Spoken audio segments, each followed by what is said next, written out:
My question is to the Minister for Education, Training and Skills. Is the government's mobile phone advertising campaign going to include newspaper, TV and radio advertisements, and if so, why? And with your leave, sir, and that of the House, I'll explain. Leave is sought. Is leave granted? Member for Morialta. Thank you, sir. Last Tuesday, the Minister announced a $900,000 media campaign to promote the government's mobile phone ban.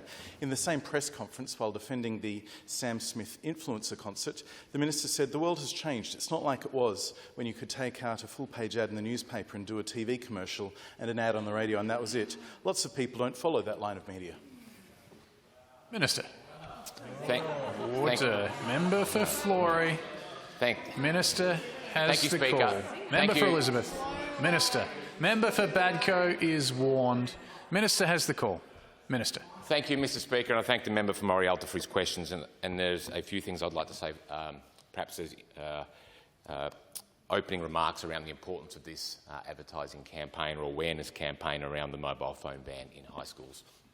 First of all, Mr Speaker, its genesis was in a meeting that the Premier and I had with the Secondary Principals Association towards the end of last year.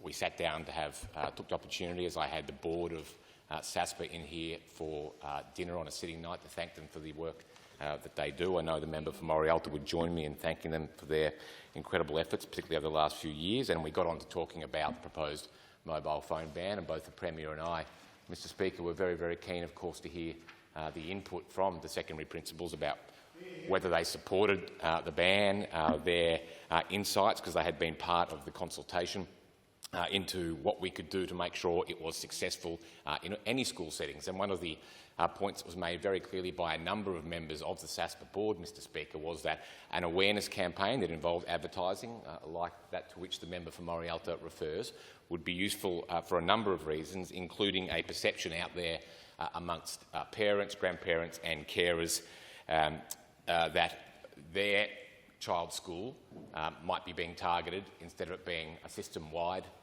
policy, which of course it is. It is already in place at about 30% of our public schools that have secondary enrolments, and by term 3 it will be in place across 100%, but also to encourage those parents, grandparents and carers to actually have the conversation themselves with their teenage children about why the government has taken this important step, because this is not like some other advertising that governments may have done in the past, which there is a place for that, but this is really not just about making people aware of an election commitment that we are delivering. This is more about making sure that we have those parents, those grandparents and those carers as allies in our rollout of the campaign, because we know that no one likes to be separated, Mr Speaker, from their mobile phone, least of all high school-aged children. It is not an easy thing to do, but we have seen already the feedback very clearly from a number of schools in that 30% category that have already brought the mobile phone ban into effect from the start of term 1, that we are already clearly seeing the benefits of the ban. We are seeing students socialising and playing sport more regularly in recess and lunchtime. We are seeing a reduction in things like bullying and harassment. Now, I'm happy to speak more specifically about the second part of the member for Morialta's question, Mr Speaker, which was in reference to a question I was asked about the Sam Smith advertising. And what I spoke about specifically in my answer there was around how we attract interstate visitors to South Australia. I was not referring to a mobile phone ban. I was talking about the way that people get their suggestions and inspiration for things like travel and spending their hospitality dollar, which of course in South Australia we are very keen to get. So I don't think it's fair to conflate the two into the one issue. On one hand, we have a mobile phone ban which is already yielding some really fantastic results, and I can tell the Speaker that with every new school I go to, principal I speak to, parent I speak to and classroom teacher, I am more resolved to get it done. And this awareness campaign here that is rolled out from the 28th of February and running until August across web, television, radio commercials, outdoor, digital and social media, that it is a really important part of making sure that this isn't just left up to classroom teachers, it isn't just left up to principals who have enough on their plate already, but this is something we ask our whole community to be a part of. order. Supplementary question from the member for Morialta. Thank you. I refer to the Minister's answer in which he talked about how well the ban is going according to the Minister in the 30% of schools that it's in place in. If that ban is going so well, then why do the taxpayers of South Australia have to spend $900,000 on promoting those conversations he says are also necessary? Member for Florey is called to order and warned for a second time.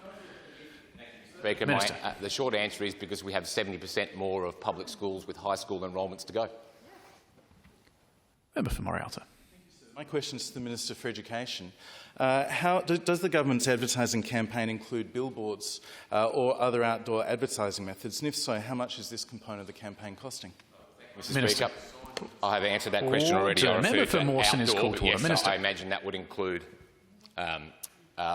billboards as well. I don't know what component that is of the $900,000. I'm happy to take that on notice, but I think it is appropriate that when we consider how we roll the awareness campaign out, it is important that it is done in different mediums, because we need to get to a very large cross-section of people, not just, of course, in metropolitan South Australia, Mr. Speaker, but the regions as well, because it is just as important to have this policy rolled out effectively in our regional areas, and that means we need to ensure that the kind of advertising that is in the mix that we are paying for here, that taxpayers are paying for as part of the $900,000 awareness campaign, is fit for purpose, not only just for those South Australians who live in a metropolitan area, but those who live in a regional area as well. Member for